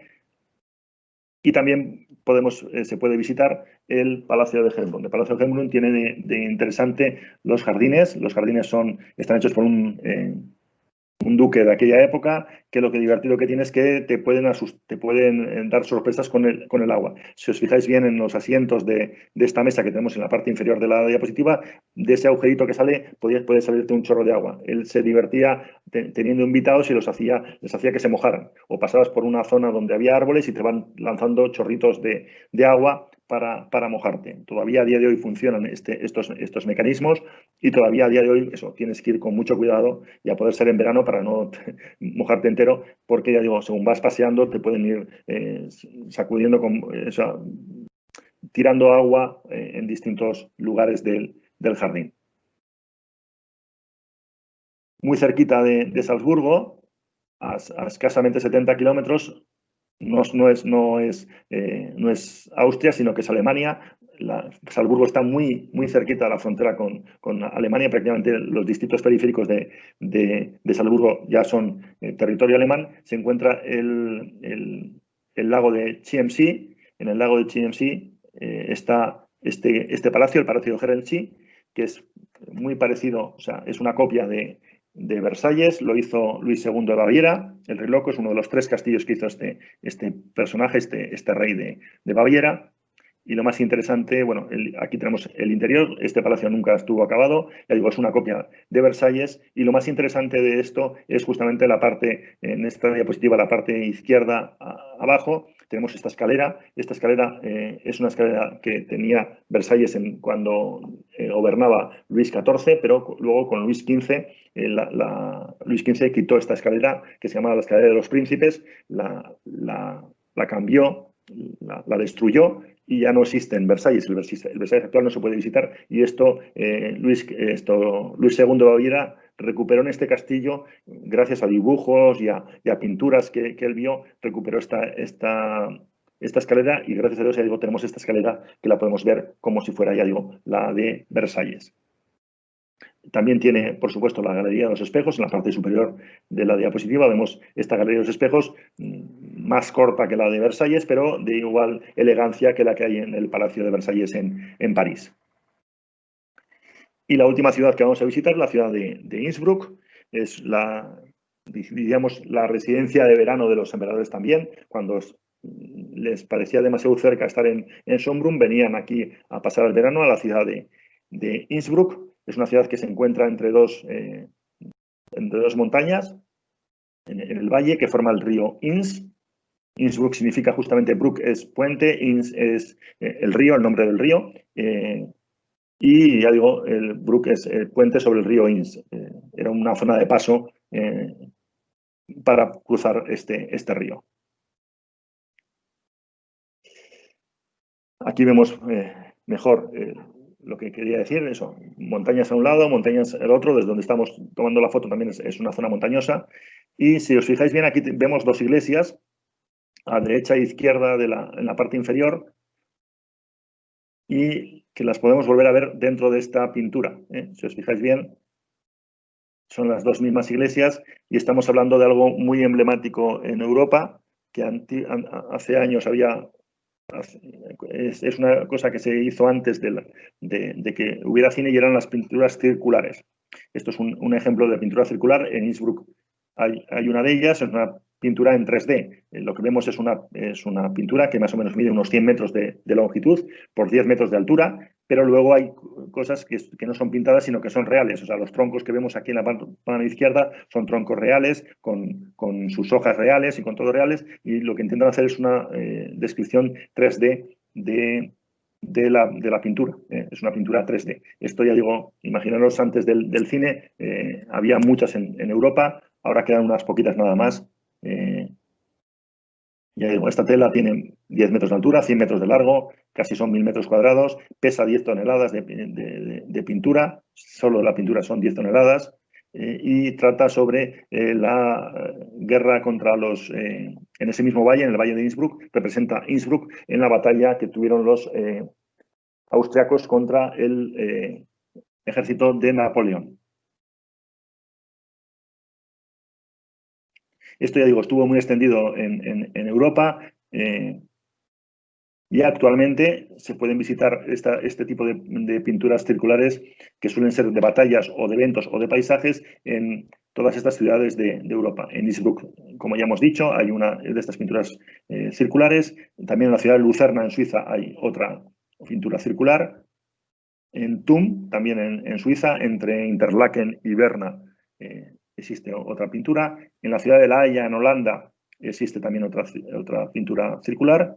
En Breslavia, en Polonia, otra pintura circular. Y en Moscú, también en el centro de Moscú, muy cerquita de la Plaza Roja, se encuentra otra pintura circular. Ya digo, que en algunos casos son batallas, en otros casos son eventos. Por ejemplo, la de Thun, que es la más antigua del mundo, la que está en Suiza, es un paisaje, es como era Thun en la época medieval, sobre 1500, y entonces representan todos esos edificios, ya digo, en una pintura que suele tener una longitud de unos 100 metros de largo. Aquí vemos justamente esta es la de Thun, lo que representa la ciudad de...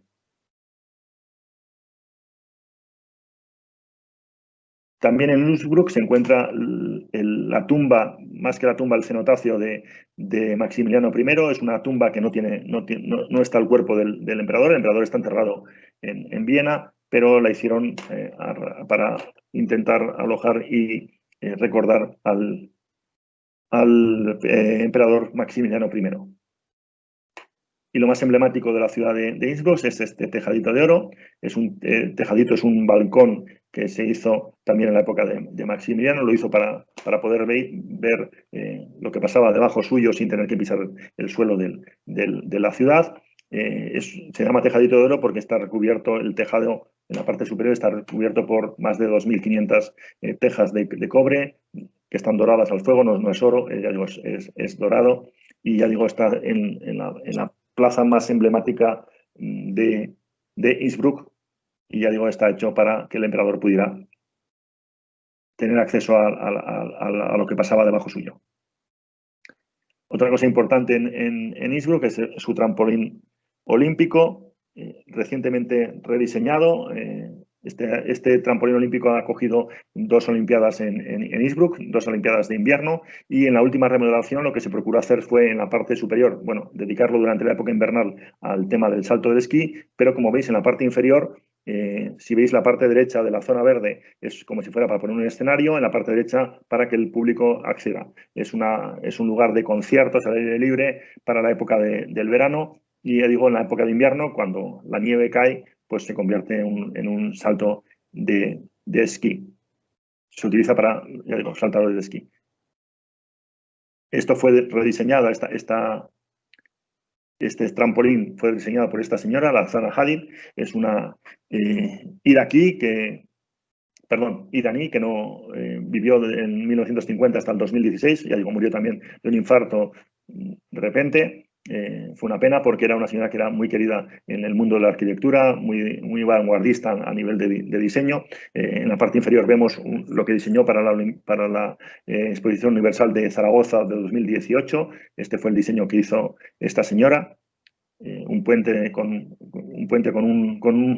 un pabellón temático.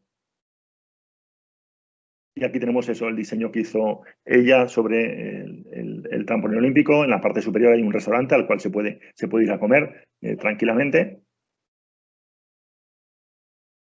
Y lo más importante de este trampolín es que justamente está encima, la colina donde está construido está encima del cementerio de Innsbruck. Como podemos ver en la parte de la diapositiva, se ve que abajo están las tumbas, y entonces lo que ve el saltador cuando está en el aire, que se pasa más de 100 metros en el aire, es las tumbas debajo. Hay algunos saltadores que por pensamiento de mala suerte no saltan en este trampolín. Les dicen que les podría traer mala suerte y no quieren saltar nunca de este trampolín. Es imposible que llegues al cementerio. El cementerio se encuentra un kilómetro más alejado de la zona, pero lo que se ve desde la foto, cuando se saca la foto, y lo que ven los saltadores es justamente las tumbas en la parte inferior de donde están saltando. Y en esta zona de Innsbruck, como ya he dicho, se han desarrollado 2 Olimpiadas de invierno, una en 1964, otra en 1976, y lo que tuvieron que hacer fue construir un circuito de bobsleigh, de trineos, en el cual, bueno, este es el recorrido que se hace. Tiene una O en mitad del recorrido, es bien interesante, uno de los pocos que tiene esta curva tan pronunciada. Y lo que se puede hacer es, tanto en verano como en invierno con esquís y en verano con ruedas, es que los turistas puedan tirarse por este circuito. Aquí tenemos en la parte derecha, lo tenemos con ruedas. Vas con un piloto que te ayuda a tirarte, pero puedes tirarte por esto y hacer todo el recorrido que hace el bobsleigh en la época invernal. Y en la parte izquierda, ese bobsleigh de color azul es en la época invernal, también con tus patines, con tus esquís. Se pueden tirar 4 personas, más el quinto, que es el piloto, que es el que maneja el invento, porque hay que saber dónde tienes que frenar para no tener ningún tipo de accidente. Pero esto te puedes comprar este servicio, es una excursión más dentro de la ciudad de Innsbruck. Y 2 cosas importantes y para los que quieran ver el tema olímpico, que sepáis que aunque no tenga nada que ver con Innsbruck, porque se desarrollaron en la Olimpiada del 88 en Calgary, es que hubo dos eventos, 2 cosas que coincidieron en esta Olimpiada del 88 en Calgary. Una fue que la primera vez que un equipo jamaicano, y digo bien jamaicano, corrió en bobsleigh, en estos trineos que hemos visto, fue justamente en Calgary, y esto inspiró a una película de Walt Disney que se llama Cool Runnings. Y también en ese mismo año, ya digo, en la misma coincidieron dos hechos un tanto peculiares. Fue la primera vez que un saltador británico participó en la Olimpiada de Calgary. Este señor se llamaba Eddie Edwards, y ya digo, era malísimo, no saltaba más que 50 metros, mientras que el resto que saltaban 120 o entre 100 y 120 metros, él saltaba 50 metros, tuvo bastantes accidentes, pero él quiso ser el primer saltador de trampolín de esquí de Gran Bretaña, y también recientemente han hecho una película con él. Aquí tenemos la de Elegidos para el Triunfo, ya digo, Cool Running se llamaba en esto, y esto es una historia real. Todavía el equipo jamaicano, como podéis ver en la foto, aparece en Sochi. En el año 2014 se presentó como corredores ¿cómo es de bobsleigh en las Olimpiadas de Invierno de Sochi en Rusia.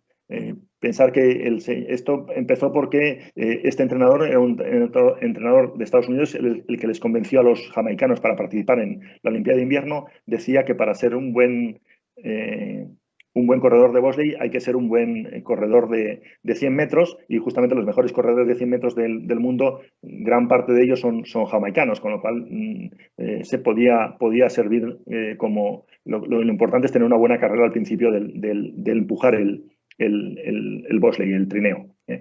Y también, recientemente, hace poco, también nuestro amigo Hugh Jackman y Taron Egerton han hecho una película hablando justamente de Eddie Edwards. Este es el señor que está a mano derecha con los esquís encima de la cabeza, es el personaje real. Ya digo, y en la película se trata muy bien cómo este señor llega y quiere participar de todas maneras en una Olimpiada de Invierno, y al final lo consigue. Y es una historia real y bastante, tanto una como otra, se acogen bastante a lo que pasó realmente. No son fantasías del que escribe el guión, sino que, ya digo, se centran bastante bien en la vida real de los dos ellos. También en Innsbruck está la sede de Swarovski, a las afueras de Innsbruck, y también hay en el centro de la ciudad se encuentra la tienda oficial de Swarovski. Como veis, en la mano izquierda, al fondo, está el tejadito de oro, o sea, está muy cerquita el tejadito de oro, la tienda de Swarovski en Innsbruck, y esto es a las afueras de Innsbruck, a unos 10 kilómetros de Innsbruck, se encuentra la sede con este jardín, con esta boca que echa agua. Debajo de esa cabeza está todo la sede principal de Swarovski. Y muy cerquita de Innsbruck también, volvemos a hablar de nuestro amigo Luis II de Baviera, se encuentra el castillo de Neuschwanstein, también en territorio alemán. Son 114 kilómetros, más o menos una hora y media de trayecto. Hay que atravesar una zona montañosa, pero algo se puede llegar al castillo de Neuschwanstein, el castillo del Rey Loco, el que todo el mundo conoce muchísimo, porque, ya digo, en este castillo se inspiró Walt Disney para hacer sus castillos de los parques temáticos que hay en todo el mundo. Y aquí finaliza la presentación.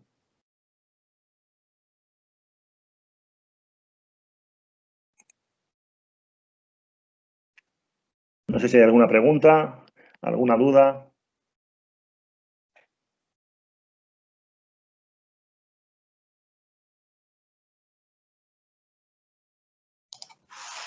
A ver, Germán. Un favor. Quería preguntarte, ¿cómo se llama este castillo? ¿Cuál de ellos? El último. El que se imaginaron para hacer el castillo de Walt Disney. Te lo voy a poner porque el nombrecito es ese. Espera un momento. Ahí. Un momentito que vuelvo a compartir la diapositiva y así. Y se me fue la diapositiva, no encontré. A ver. Uy. A mí se me fue un momento.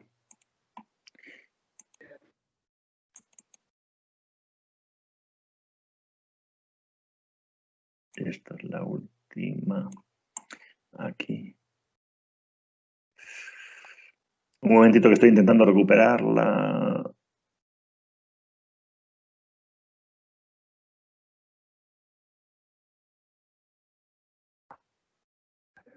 ¿Ahí la conseguís ver? A ver, dame un minuto que le tomo una foto, por favor. Los nombrecitos Neuschwanstein. Si tú pones Luis II en Google, pones Luis II de Baviera. Ya lo Te tengo. aparecerá Ya. como el rey loco, aparecen 3 castillos. ¿Vale? Ya. Este es el más conocido es este, pero hay 2 más. El que os he explicado antes, el que se parece a Versalles, y luego tiene uno pequeñito, muy pequeñito, que se llama... Ya. Ese que dices que se parece al Palacio de Versalles, ¿en qué ciudad dijiste que estaba? Herrenchiemsee. O sea, H-E-R... Espera, te lo voy a volver a poner también. Si lo puedo compartir, mejor. Este es el segundo. Vamos a ver para allá. No, aquí estoy en Viena ya. Me he pasado de largo. Este es este. ¿Lo veis ahora? Sí, perfecto. Y luego hay uno que se llama Linderhof. Hay un tercer que no se parecen en nada. O sea, son 3 castillos totalmente diferentes. Este rey es muy querido en Alemania porque en vez de hacer guerras lo que hacía era edificios, o sea, que hacía palacios, lo cual es maravilloso. Y este es una isla en mitad de un lago, o sea, está el lago y la isla, esto es una isla, no es tierra firme.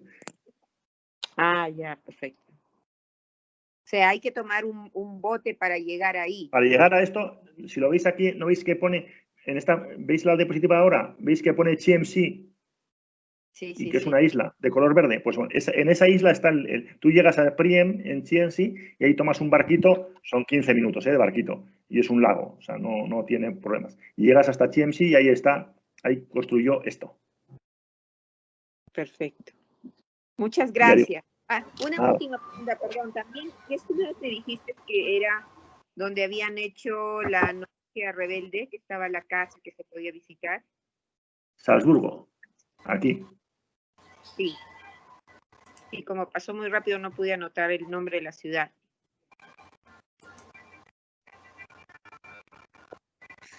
La casa donde vivían los Trump existe, o sea, la casa que sale en la película existe.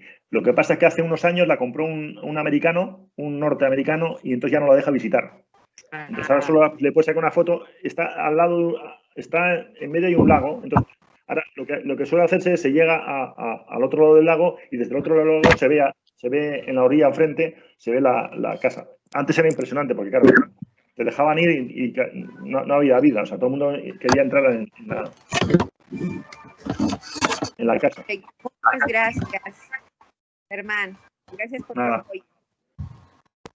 A vosotros. Germán, una consulta. La visita a las capitales imperiales, ¿cuánto tiempo se le puede recomendar a los pasajeros? A ver, Viena, Praga, Budapest para mí son 7 días, o sea, son 7 noches. Son 2 en 7 Praga. noches. Sí, 2 en Praga, 2 en Budapest, 3 en Viena. O sea, menos que eso es...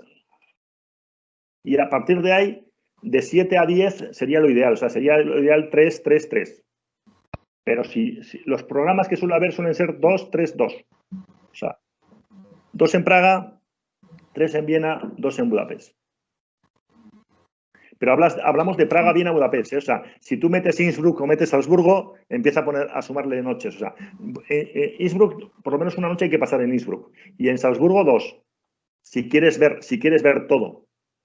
Claro, no, la idea es todo, ¿no? Porque en Austria, en Viena hay bastante por ver y también la asistencia para estar en las óperas de la Filarmónica y también los niños los cantores, ¿no? Entonces, sí, está bonito eso. Ok, gracias. Y luego tienes, por ejemplo, lo que os he contado antes, lo de Salzburgo. Si vas a Salzburgo y estás a 1 hora de este castillo de Herrenchiemsee, o sea, no ir a verlo, pues eso, te lleva un día ir y volver, ¿me explico? O sea, o medio día, por lo menos, para llegar. Entonces, tienes que ir sumándole cosas.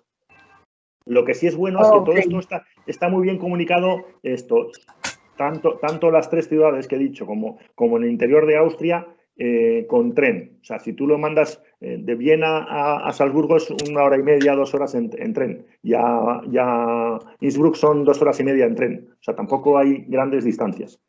Entonces, ¿tú qué recomiendas en un vuelo aéreo para este circuito? ¿Un Lima-Viena-Lima o cómo sería? Hombre, si haces el circuito, es bueno hacer lo lógico por distancia sería un Lima-Praga y un Budapest-Viena. Un Budapest-Lima, mejor dicho. ¿Me explico? Un Lima-Praga. Un Lima-Praga y por lógica, un Lima-Praga y un Budapest-Lima. Okay. Porque como si lo veis desde el principio, si veis, va todo en línea. O sea, no, Viena teóricamente queda en medio. Aquí se ve, no se ve. O sea, ¿estáis viendo ya la diapositiva? A ver, sí, a ver. Ahí está. O empezar en Budapest y acabar en Praga. Es que Viena queda en medio. Lo que suele hacer la gente, también es otra opción, es empiezan en Praga, ya hacen Viena, hacen Budapest, y como Budapest es un aeropuerto más secundario, diríamos, no es tan importante como puede ser el de Viena, vuelven a Viena, porque de Viena a esto son 2 horas y media en tren. Son 3 horas en autobús.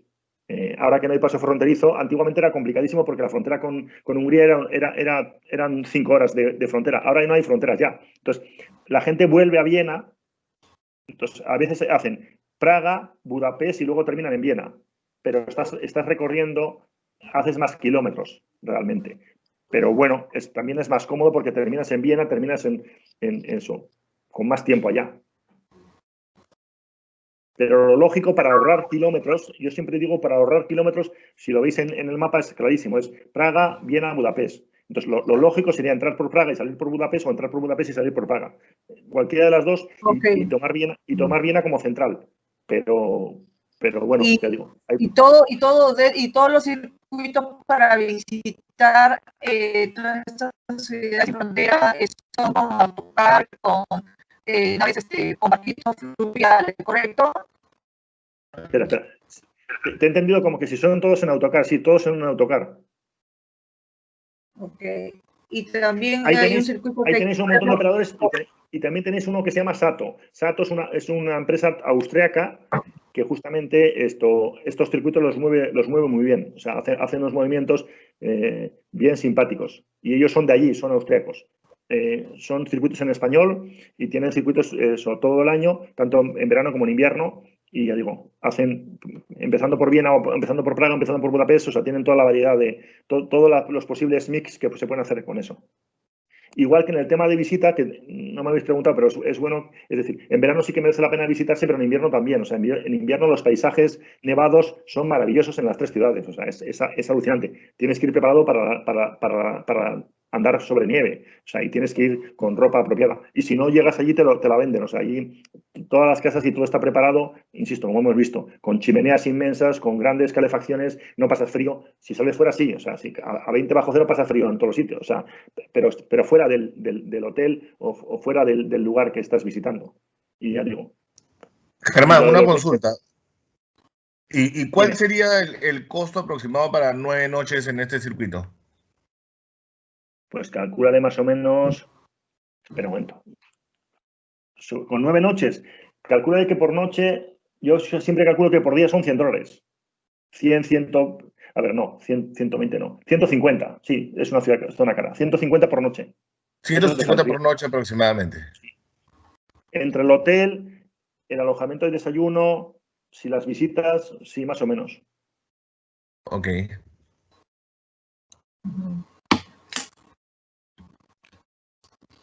No es la zona más barata de Europa, o sea, es verdad que es cara. Lo que tienes es que Praga y Budapest todavía no están, o sea, al ser de la época comunista son un poco más baratas. Viena es carita. Viena puede estar a la altura de Londres, Viena puede estar a la altura de París, ciudades, no al tema hotelero, en el tema alimentación, podríamos decir. Está bien, pero es más o menos $1.500, se le podría decir que es más, y el pasaje, ¿no? Aparte del pasaje. Con 9 noches, ¿eh? Si vamos a 7, tienes que bajarlo. Ya, perfecto. Gracias. Espera, déjame que mire una cosa, por ejemplo, uno de Europamundo, tengo aquí el folleto de Europamundo, te digo para decirte exactamente, por ejemplo.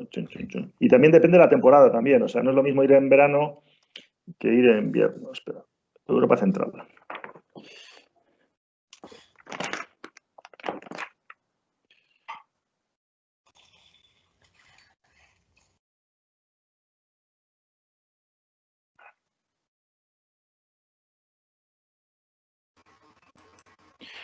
Mira, aquí tienes uno de Praga, Viena, Budapest, 526.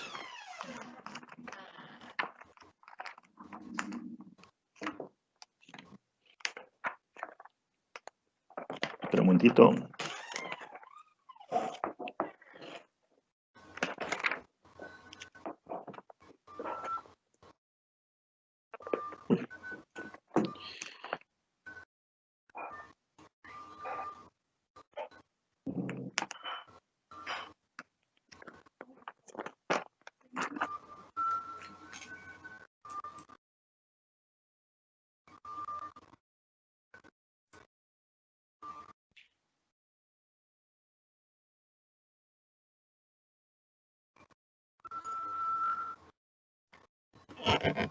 Aquí tenemos de 7 días, justamente lo que te comentaba.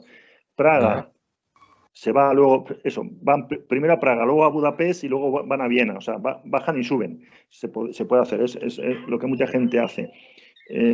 Opción 1. 7 noches, 6 noches, que son 7 días. Estamos hablando de $704. Ya. Ah, ya está perfecto. En temporada media. En temporada alta son 760 y en temporada baja son 650. Ya. Ah, bueno, están ya, 700 más o menos por mes. Y estos hacen 2, 2, 2. O sea, dos en Praga, 2 en Viena, 2 en Budapest, sí. Sale cómodo, ¿no? Está bueno. Sí, claro. Sí. Y ahí le puedes poner noches extras, es decir, tú a esto le puedes decir, te da 2 noches en Viena, vale, muy bien, pero prácticamente es un día solo, entonces vas a necesitar 2. Pues entonces le pones una noche extra y te puedes subir un poco más, pero tampoco. O sea, tú en Praga y en Budapest, por ejemplo, en este circuito, en Praga y en Viena, donde empiezas y donde terminas, Europamundo te permite hacer noches extras. Entonces tú le pones noches extras por delante, noches extras por detrás, lo conviertes en 9 noches y haces Claro. un 3 noches en Praga y en 3 noches en Viena, porque ya digo, las 2 noches en Viena, una es de que llegas y otra es que te vas. Entonces, con lo cual estás un día completo. Entonces, bueno, merece la pena. Y Budapest, pues bueno, estás un día completo. Claro. Claro. Pero, insisto, con una noche más, o sea, esto tiene 6 noches, con una noche más por delante, una noche por detrás, le haces y te haces una idea muy buena de las ciudades. A mí eso de ir tan rápido, sobre todo en ciudades grandes, o sea, es decir, cuando ves pueblecitos sí que puedes estar mediodía, pero en una ciudad grande, o sea, Praga tiene para ver un montón, como ya veremos el jueves, Budapest lo mismo, y Viena ya habéis visto, o sea, tienes para ver lo que quieras. Claro, en Viena mucho más. Y si esto te lo permite, o sea, es decir, el propio programa te lo permite, porque sales un sábado y vuelves un viernes. Bien, son 6 noches. Lo que te digo, le sumas una noche por delante en Praga, llegas un día antes y una al final. En Viena, cuando ya te han enseñado una noche, pues eso, te procuras, te mueves tú solito por allí. Y además son ciudades, las 3 son ciudades para caminar, o sea, no son ciudades tanto para que te transporten, o sea, no son las megaciudades, no es un París, no es un Roma, no es un Londres, no es un Madrid, que tienes que moverte por transporte público casi obligatoriamente. Aquí no, aquí entre caminar y el transporte público que hay, que es maravilloso, te puedes mover, o sea, es decir, a Schönbrunn te pueden llevar en autobús, es verdad, pero es que en el tranvía tardas mucho menos y encima estás viendo la ciudad. O sea, vas moviéndote tú mismo. O en lo que he explicado al principio, estos recorridos, estos nuevos autobuses, que es eso, que lo puedes tomar en un punto, cogerlo en otro y volver a subirte y volver a tal, eso es maravilloso, porque son ciudades pequeñas, entonces te hacen posibilidad de moverte muy rápido. Y es muy eficiente, el transporte público es bestial. Y esos buses que dices son tipo hop on, hop off, que pagas un Exactamente, sí. ticket y subes y bajas todas las veces que quieres en 24 horas o algo así. Sí. Y por ejemplo, en Viena también lo que hay es, tú puedes comprar un ticket o también hay de 24, 48 y 72 horas. O sea, tú puedes comprar un ticket que te sirva para 24 horas. Entonces, y sirve para todo el transporte. O sea, sirve para tranvía, sirve para metro y sirve para autobuses. Entonces, también eso. Ya, todos los medios están incluidos. Y son 24 horas desde que tú lo introduces. No es como en otras ciudades que tú es 24 horas desde que se cumple eso. Si tú lo compras a las 9 de la mañana, te sirve hasta las 12 de la noche de esa noche. No. En este tú lo pones a las 12 del mediodía y hasta las 12 del mediodía al día siguiente te sirve. Entonces, bueno, es diferente. Ya digo, sirve. Hay de 24, de 48 y 72 horas. Y luego ya digo, por ejemplo, el Rin hay que caminarlo. O sea, tú puedes ir en tranvía. Es decir, si tú te cansas, a veces lo hacía cuando llegaba a Viena, decir, eso, para echar la siesta, después de comer en el Rosenberger me cogía el tranvía 1 y me daba vueltas. Entonces me despertaba y decía, estoy en el Parlamento, bueno, quiero esperar un ratito más y ya llego a la ópera otra vez. O sea, sé que voy a llegar a la ópera otra vez y otra vez y otra vez. Y nadie te echa, nadie te dice nada. Claro. Ya te montas, entonces... ¿Y cuánto cuesta más o menos ese ticket de 24 horas? Uf, ahora ahí me has pillado, no. Te diría una cifra y no sé si... Espera un momento, a ver. Vamos a ver si internet lo da.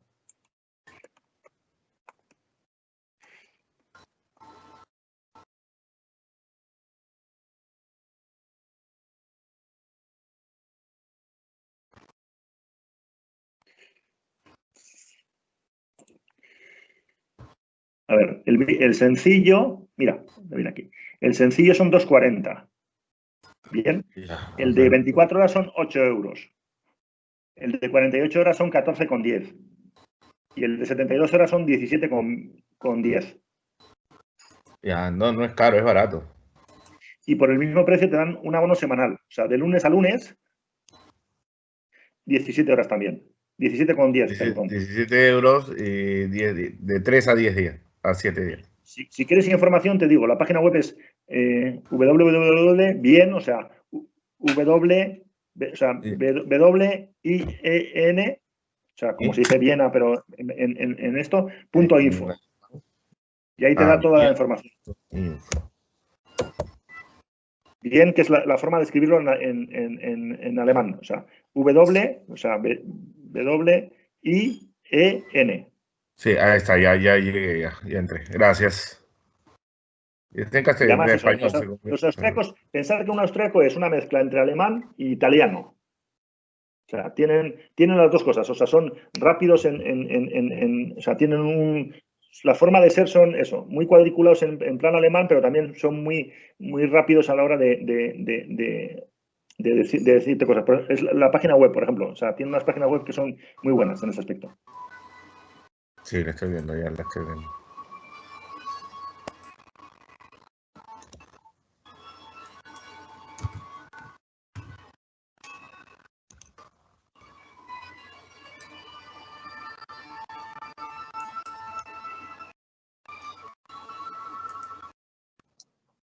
Lo que también hay es un ticket que se llama Viena City Card. Yo sé que es descuentos en lugares y luego transporte público. Yo eso no lo aconsejo. Soy más del ticket normal porque luego te dan descuento para visitar determinadas cosas eso, el museo de cera de no sé dónde. Yo es que el museo de cera de Viena no lo voy a visitar. O sea, tengo cosas muy por delante para visitar que no los descuentos de este tipo de atracciones. Claro, por el tiempo conviene más ver otras cosas que... Sí, o sea, a mí eso, meterme en el museo de cera o vete a saber cosas, no. Ya digo, solo con los palacios que os he dicho que visitéis, el Belvedere, el Schönbrunn, el Hofburg, la ópera, o sea, la Filarmónica de Viena, si ya con eso... Claro. El crucero, por ejemplo, que os he dicho que había, esto tampoco me parece o sea, no es una ciudad en el que justamente los monumentos están cerca están en el anillo. El crucero este que os he dicho que empieza en el canal del Danubio y va por el río Danubio y luego vuelve otra vez al canal, tampoco, porque no, o sea, insisto, no hay nada, monumentalmente hablando, no hay muchas cosas cerca de o sea, que pasen por donde pasa el crucero. No es como en París, por ejemplo, que para mí es la ciudad donde hay que hacer el crucero sí o sí, pero en las demás ciudades a mí es que no hay muchos monumentos, o sea, claro, importantes. Si tuviese un día más, sí se podría visitar, o sea, sí se podría hacer, ¿no? Sí, claro.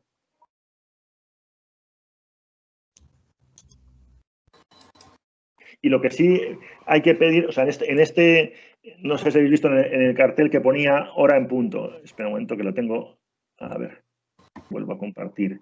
Digo porque no es muy peruano esto, pero aquí me hace gracia que lo ponen porque me imagino que les ha pasado alguna vez. Esto, a ver dónde está. Aquí. Estoy llegando, sí. ¿Estáis viendo ahora la diapositiva de las marionetas? Sí, sí, Bien. sí. Ves que pone a las 19 en punto. Entonces, insisto, las 19 horas son las 19 horas, no son las 19 y 1 minuto, ni 2 minutos, ni no, son las 19. Claro. Esto me imagino que está hecho para los que no son austriacos. Ellos Para los son latinos, así. para latinos. Sí, no, para los que no son austriacos. O sea, las 19 horas son las 19 horas. No sé si me explico. Sí. Eso en todo. Yo me acuerdo que estuve la primera vez que fui a los ¿cómo es esto? A los caballos, a la Escuela Española de Equitación, estuve en el espectáculo, había sacado mi ticket las 9 de la mañana y me dormí. Y llegué a las 9:05. La duración es 40 minutos, ¿eh? Y son 40 minutos, ¿no? Ni uno más ni uno menos. Y te juro que no me dejaron entrar. Es que, No. pero es que ya tengo ticket, sí, ya, pero es que a las 9:05, a las 9 en punto, esto se cierra, porque los caballos se pueden asustar por la apertura y cierre de puertas y tal. Y te juro, había pagado mi platita, que me había costado, y no vi el espectáculo. Y había llegado 9:05, es decir, tenía 35 minutos de espectáculo para ver. Pues no, a las 9, ¿verdad? 9. Oh, wow. Tuve que sacarme otra entrada. Entonces, ya digo, en eso son alemanes, o sea, las 9 son las 9. Claro, el horario es la hora es la hora. Sí. Igual que a la hora de cerrar, o sea, las 11 de la noche son las 11 de la noche, no son las 11:05, no son las 11:10, no son que voy a gastar más, no, me da igual. Yo a las 11 cierro esto y me voy. Claro. Pero ves que lo pone aquí, o sea, pone en punto. Yo cuando lo he leído, cuando hice la diapositiva y lo leí, dije, joder, va clavado, o sea, es verdad. A las 7 en punto esto empieza. Si estás bien, si no... Si no, ya estás avisado. Si no, yo empiezo.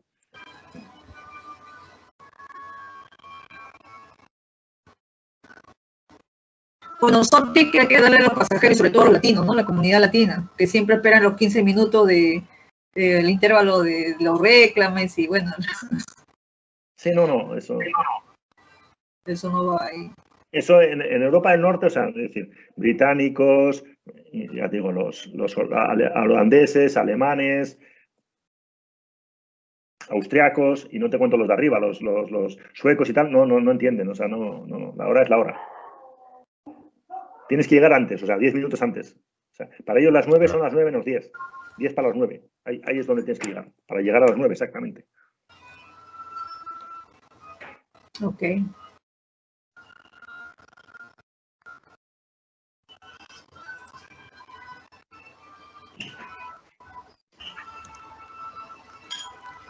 ¿Alguna cosa más tenéis? No me quedó claro.